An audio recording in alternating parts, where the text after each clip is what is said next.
Hello, this is Debbie McAllister, and this is Light Up Your Worth.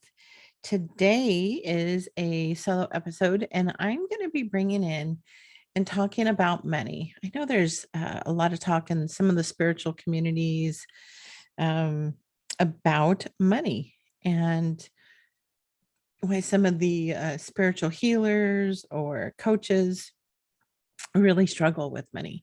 And so it's been one of those issues throughout my own life that I've done a lot of work on. And one of the tools that I use, one of the books that I've used, is really addressing and really digging into a lot of my own beliefs, my subconscious beliefs, they're hidden.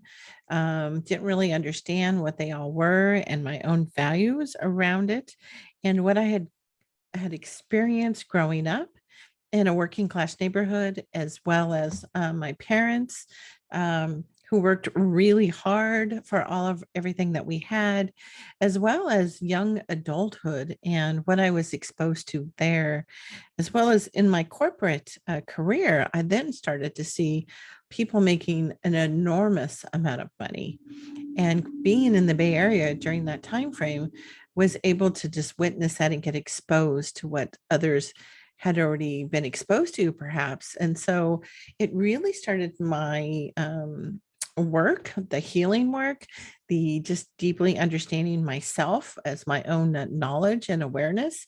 And so what I thought I'd do is use one of the tools that I've used, which is the book "You Are a Badass at Making Money" by Jen Sereno. Hopefully I'm pronouncing her last name right, but she has some really, really good thoughts, and she mixes beliefs for us to take a look at, as well as a freaking fabulous sense of humor. At least I believe we are.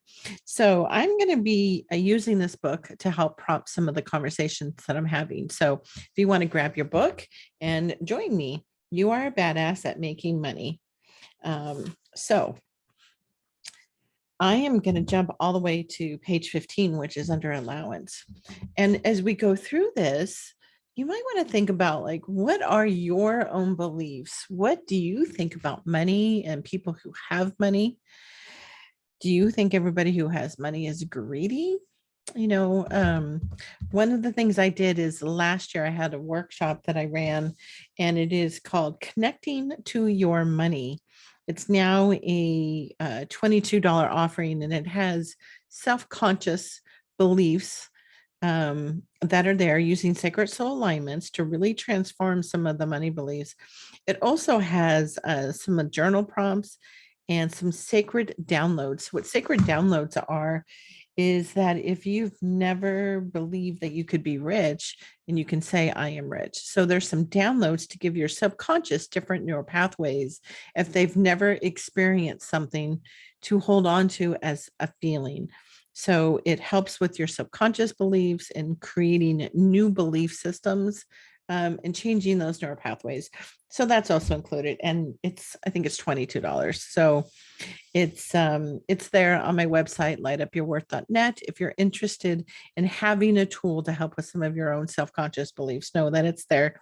I'll make the information in the show notes as well. So I'm going to start on page 15, and under the allowance chapter, which says everyone arrives on this planet with unique desires, gifts, and talents. And as you journey through life, your job is to discover what yours are, to nurture them, and to blossom into the most authentic, gleeful, and badassy version of yourself. And what does rich mean? What she says here in the book, it says rich, able to afford all the things and experiences required to fully experience your most authentic life. So I remember when I read this, I remember thinking, well, I don't need, right? All these things. I don't need a 10,000 square foot house or 5 pools or, 15 fireplaces and 20 cars. And so by simply saying I don't even want that, I kind of almost put my own blocks in, because what I had experienced was the people which were limiting amount of people really growing up, was that most people where I grew up did not have a lot of things. This is in the 70s, and our whole neighborhood was the same. We all had just what we need for the most part, and not a lot. A lot of people didn't go to college where I grew up. There was a lot of trades, and it was just a really good working class, very diverse um, group of people where I grew up in the Bay Area, in East San Jose, out in California in the 70s and early 80s. And so it was a really, I feel like a beautiful, united type of neighborhood with a lot of differences, but we learned a lot and you got to experience a lot. So you were able to see people's unique desires and gifts and talents. And so when I think about the able to afford all of the things and experiences required to fully experience your most authentic life. So what if you had all of what your needs were, right? What you want, like say I don't want a 10,000 square foot house, but what if I could, and I don't really need to spend that kind of money, but what if I have extra resources where I have something that really means a lot to me, where I could then use those resources to go start a nonprofit, maybe another nonprofit. Maybe I start nonprofits and I bring in people to run those nonprofits so that my vision of what I really want to impact is being able to be out there. When I started to think these thoughts, right? Like, doesn't mean I want 50 sets of genes as a spiritual person. What I do want to do is make an impact, and I want to empower women, and I want to provide resources and tools. I'm also a big component. I love animals and really drawn to certain animals, especially dogs, pit bulls. And so my idea was to have a nonprofit for women who have experienced abuse, have PTSD, where they have a whole center and where they're able to also have and save a dog that has been trained, professionally trained, and they're matched. Not only are they matched, but they're also matched with a community where they can live that is supports these beautiful dogs that I love. So when I think about the experiences, I think about the nonprofits that I would like to create. How would I be able to make a bigger impact on the world with the word rich? So, what she highlights here on page 14 is one of the biggest obstacles to making lots of money is not a lack of good ideas or opportunities or time, or that we're too slovely or stupid. It's that we refuse to give ourselves permission to become rich. So when you think about that for yourself from a spiritual perspective, how does that land inside of you? Are you getting, different parts of your body? Does that feel really uncomfortable that you want to claim that you want to become rich? One of the things that I've heard through multiple sources is that when people are rich, it simply amplifies who they already are. So if you're a selfish person already, then that's just amplified. If you're more caught up in what you do for yourself, that's just amplified when people have those resources. That's my belief. And have heard that, and I really resonate with it. So a healthy desire for wealth is not greed, it's a desire for a life. I want to be able to sustain more lives, help more people. How can I serve more women, empowering, raising the consciousness, and helping the world heal and raise our vibration unless I have the resources to be able to do that? You know, we all have seeds of unthinkable badassery inside of us, yet some of us will allow ourselves to grow. So when I think of this paragraph, thinking about growing, I think about healing. Healing. We have to heal from not allowing ourselves to have, to receive, to be able to know that the more we have, the more we can clear out these blocks, the bigger our vision can be, the vision of a greater life to help others, help our family, maybe change the legacy within the family unit? What if you're then able to help your own parents, your children with things that really matter? The stuff that really matters. What if they're wanting to start a business that's actually going to make an impact and change lives in a positive way? What if you're able to help fund that? You know, that that would be, I think, a lot of fulfillment, and would ask for you to think about, how does that resonate with you? Greed comes from the same lack mindset as poverty. Greed comes from the same lack mindset as poverty, right? This lack thinking, a really lack, like the glass is only half full, or the glass with a hole in the bottom as opposed to a glass half full. So you've heard this, there's a sentence in here that says, who the hell am I to get rich when others are starving and being bombarded out of their countries and enslaved? So as I tape this, we're about a month in to the conflict that's going on in Ukraine. Well, where they're being taken over, right? And if I had the resources, then I would be able to help where I felt my money could help, right? What was called to me? We're all called to help different parts of the population, people who've been through different experiences. When I saw a video that had been on about the zoo animals stuck there, my heart, I cried. I cried hard because I would want to help the zoo animals get out into finding other zoos. When I see things about the shelters, about all those innocent people or the babies, I want to be able to help.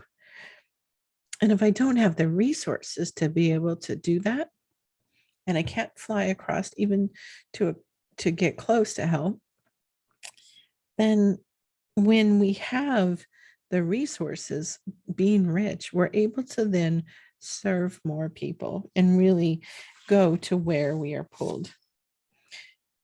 On page 23, she says, you are meant to thrive, and by thriving, you automatically help others to thrive too. And there's no such thing as too much awesomeness. So, who would you like to help?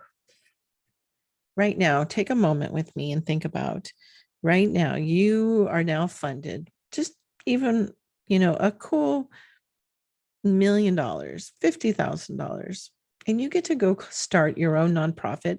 Somebody's going to help you set it up. Who would you go help? Who comes to your mind that you really want to make an impact with? Maybe it was, how you were raised or where you were raised, a country you're from, a state, a cause. What really pulls at your heart?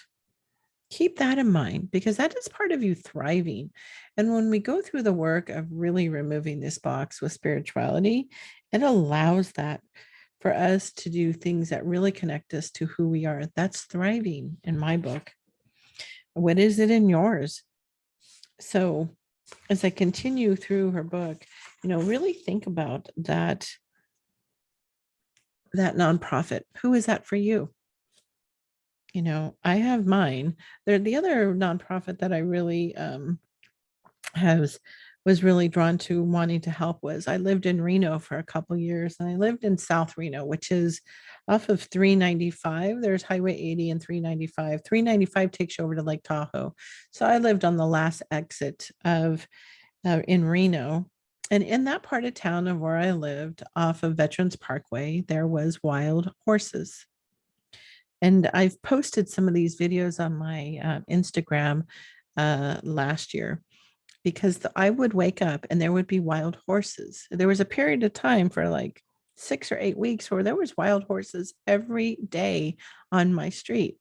Now that's really super cool. They're beautiful. I actually got to pet one of them, which I don't recommend. Actually, they had gotten to know us because I would go out and see them and keep at a safe distance with safe shoes. And don't go out there in your flip-flops where they could accidentally, crush your foot. but they were so beautiful and so magnificent. And I just felt so drawn to them, right? Not afraid of them. And I told myself that that would be my other nonprofit, would be to, or to help fund and put some of my money into helping those wild horses, because as the population was growing, unfortunately, they were being hit out there on the parkway.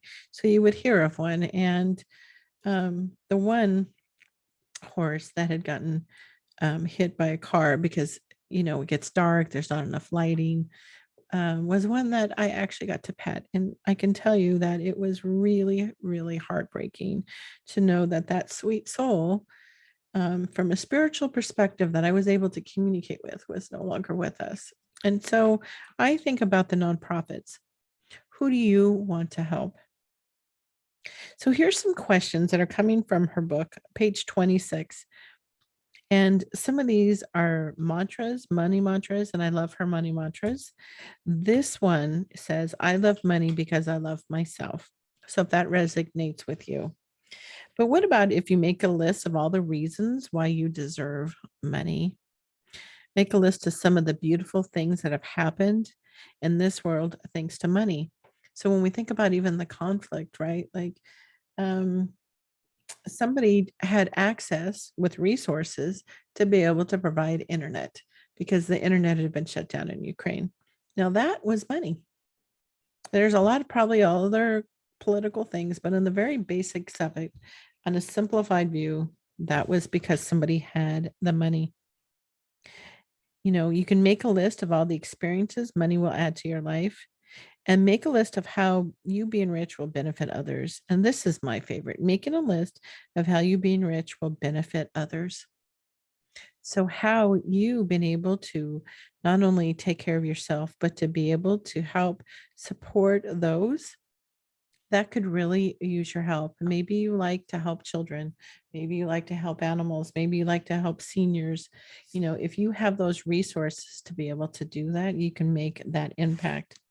So when she goes into her book about why aren't you rolling in the cheddar yet, it really goes into our own belief system.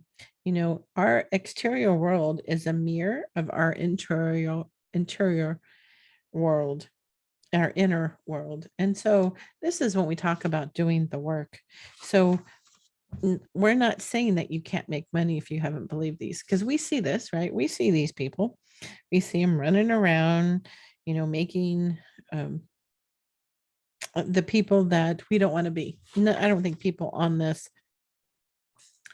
um, listening to the podcast are those people. At least I hope you're not. Um, but why do we get stuck? Why aren't we able to bring in and clear out in our subconscious some of our beliefs around it? Well, some of it is that money, when you think about some of the basics, right? Evil, money is the root of all evil. Who heard that, right? Money doesn't grow on trees, you know. Um, you don't want to risk your money. You want to be safe. And we all have this fear of being rejected, right? Money rejects you. What if you push for something and it doesn't happen? But let's go back to some of the basics about survival, right? We all need a certain amount of money to be able to survive in this world.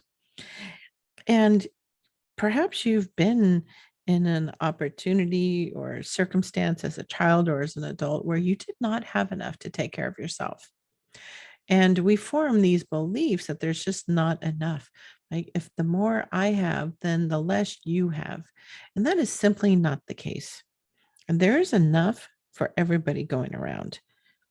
But how does that sit with you? Do you think you have to work 90 hours a week?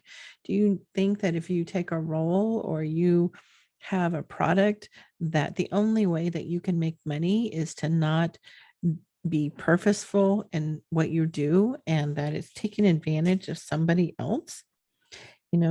There's a lot of things that we think about, right? That you have to really sacrifice so much in order to have the money. And then, there's a lot of beliefs around people Are people more important or things more important, right? Is money more important?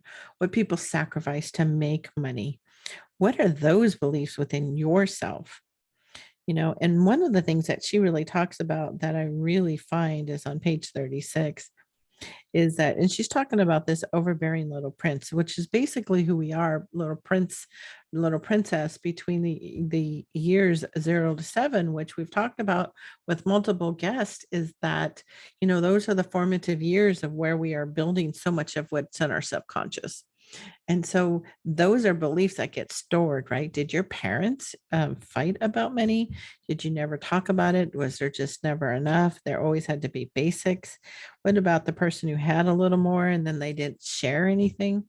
I mean, these are all those beliefs that come into this 0 to 7 part of it, to our subconscious brain, our limiting beliefs. And what happens is that then we really start coming up with needing to be secure, right? And so what she says here is people will spend lifetimes slugging it out in secure quotation jobs that they hate, staying in relationships with people they don't like rather than risk being alone, never spending money on anything fun in order to save it for a rainy day.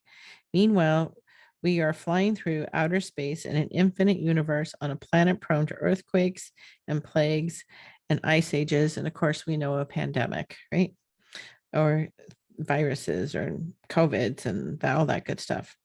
So we do. How does this resonate with you?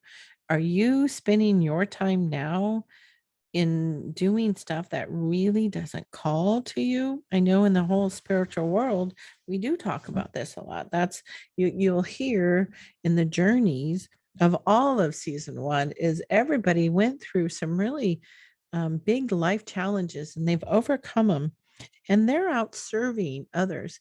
And in order to do that, that means they don't have those quotations, these secure jobs. The coaches who all took a risk on themselves, the healers who took a risk on themselves so that they could help others, they're doing it because they are being called to also raise the consciousness and to help us all heal. So, what do you do in your life that has to do with being secure? What decisions do you mean?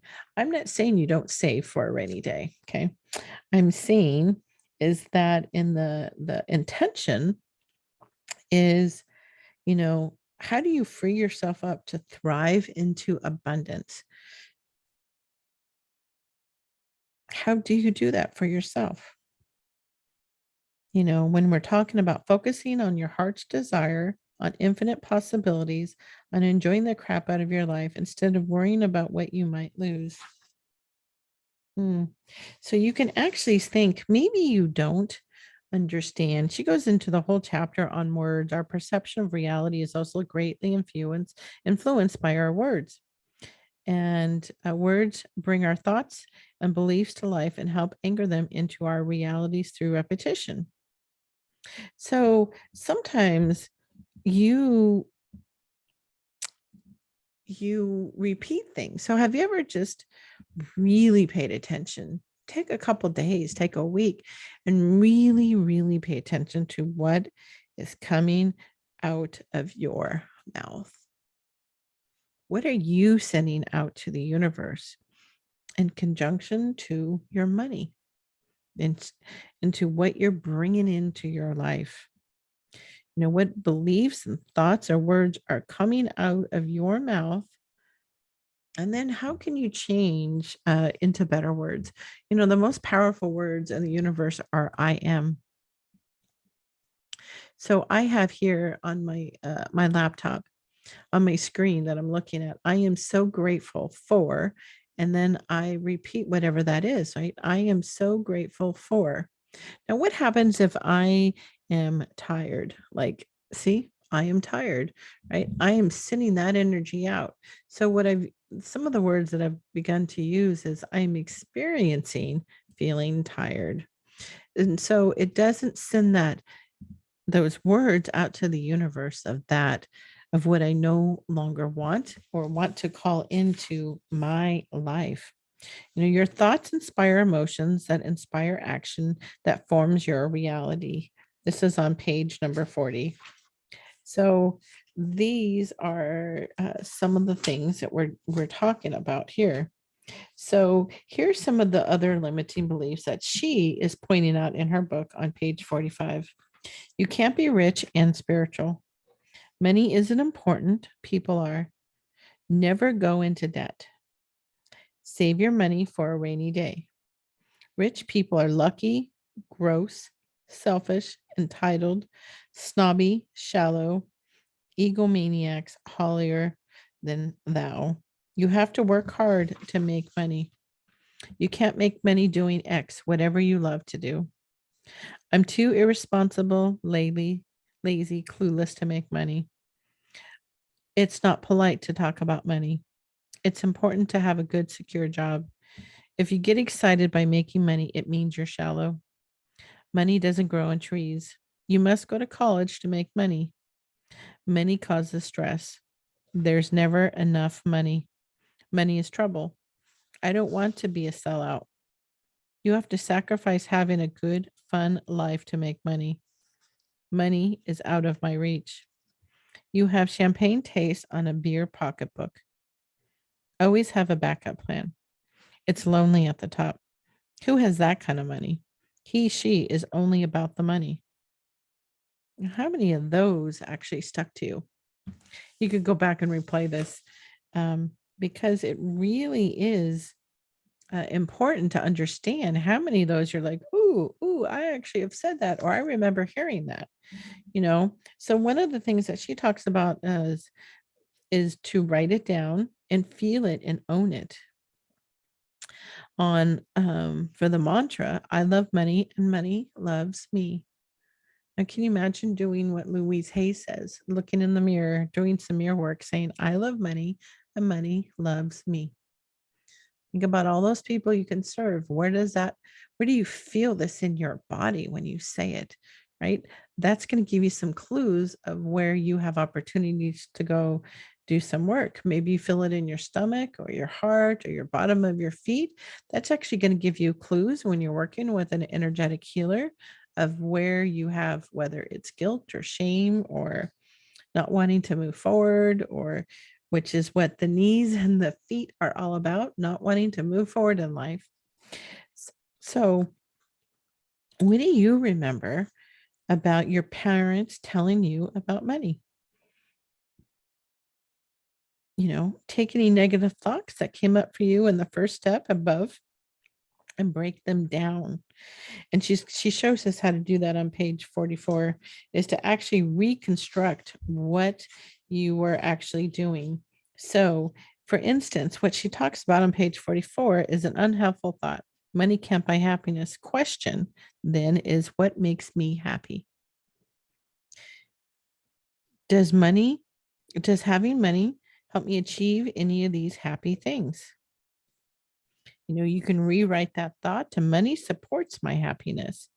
I'd rather focus on having fun than making money. You could reflip that.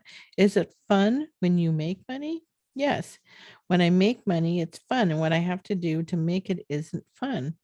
Would it be worth your time during your one-on lonely life to create an occupation that is fun? Yes. Do you understand that anything you set your mind to do is possible, even having a job that is lucrative and fun? So these are just some ways that she's showing us how you can really rewrite some new truths. And once you have some new truths, you can really repeat these into your own mind. Do some of the work that help with your subconscious beliefs. There's a lot of different things out there, the hypnosis, the energy, the healing that I've talked about. I've had multiple, like there's theta healers, there's a hypnosis, there's oh my goodness, there's a whole bunch of them, right, that we've had on that actually really work with your subconscious beliefs, and they can help you. So these are some of the thoughts that I just really wanted you to start thinking about for yourself, and how we go about changing some of the thoughts, the conversations about money. So, what if you wrote down, and she talks about this on page 72, write down 5 positive words to describe money. Money really is an energy. Everything is energy. Money's energy. It exchange for money. What if you had a service and there's an energetic exchange that you do for things that you receive? Or what if you were actually you're receiving now, and the universe is giving you small tools? They're testing to see if you're paying attention and having gratitude for what you have. How do you treat the things that you have now? Are you treating them well? Or do you talk good about this? You can use a lot of the things that she's talking about um, every day. You can connect with, and she talks about really on page 73, spending at least 5 minutes every day, sitting in the silence, connecting with the energy of money. Imagine money flowing all around you, filling you up, moving into and out of your heart. Also, walk around all day, filling into this as much as possible. One of the really beautiful things I've realized in whether you call it manifestation or the law of attraction is the feelings of what we feel about any specific thing. So if you are seeing positive affirmations, I am rich, for example, are you really feeling it, or are you just saying it? I like to drop down into my heart and really feel how would I feel as I can see and vision myself helping a very specific person, maybe who's coming out of the relationship and she is not feeling so secure. She's got PTSD, and so she's getting different types of help. And she now has a place, and she has this super adorable, loving dog who sleeps next to her at night, who then can give her a moment to take a deep breath and feel into what that feels like to feel safety. When I envision that for my nonprofit, it really shifts the focus around, you know, the money. And it really connects me into that energetic feeling of what would it feel like with that coming into me. Because the feeling of it is really what they talk about a lot of with the law of attraction. So really thinking about your fears is really listening to what you have to say about them and being able to change them. We also have money blocks. These can block the money from coming into our lives. And so, but the first thing I'd ask you to think about is what she talks about is, can you envision yourself, and who would you be? Who do you need to be? How are you going to serve others for this to come to you? So that's what I'm going to leave you with today. I'm not going to go through the whole book because I have half the book outlined and marked because I really believe in it. Um, and it's impossible to focus on one thing and see another. That's on page 128. But I just went through maybe 30% of the book because I think there was a lot of information to be able to think about as you're in transition, as you are learning more about spirituality and how does it intersect with the practicalities of life.